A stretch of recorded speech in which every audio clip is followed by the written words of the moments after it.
And the Minister of Interior has disagreed with the National Commission for Refugees, Migrants and Internally Displaced Persons, which put the number of internally displaced persons in the northeast at over 600,000 as of last month. In an interview with Channels Television, Mr. Abba Moro acknowledged that the violence in the region has continued to affect lives, but added that the number of displaced persons cannot be easily computed. Our correspondent, Gloria Umezuke, reports. The number of people forced to flee their homes as a result of the unabated activities of insurgents in the country is, to say the least, alarming. Figures from the National Commission for Refugees, Migrants and Internally Displaced Persons put at 600,000 the number of persons displaced in the Northeast as of July 2014. Overwhelming all of us, considering that the resources are not commensurate with, the magnitude of the problem.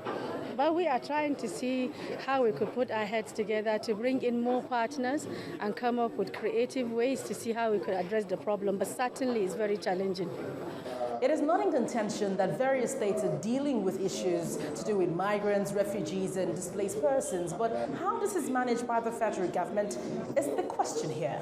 People have been displaced. People have been settled. And so I think it will not be completely correct and wise to continue to place your hands and your fingers on any numbers now. Because even people who are displaced definitely are even in the line of action, as we are talking about now. And so how convenient will it be for anybody now to come forth with a figure as many as 600,000? I think that it is sufficient for us to agree that because of the crisis that is raging in that part of the country, that certainly some persons have been displaced by the day and by the hour, but that the federal government is taking every necessary step to ensure that pending the final resolution of the conflict, that people who are displaced are sufficiently taken care of.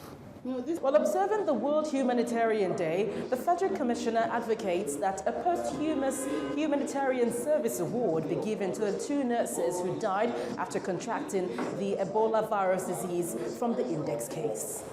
Gloria Umezuke, Channels Television News.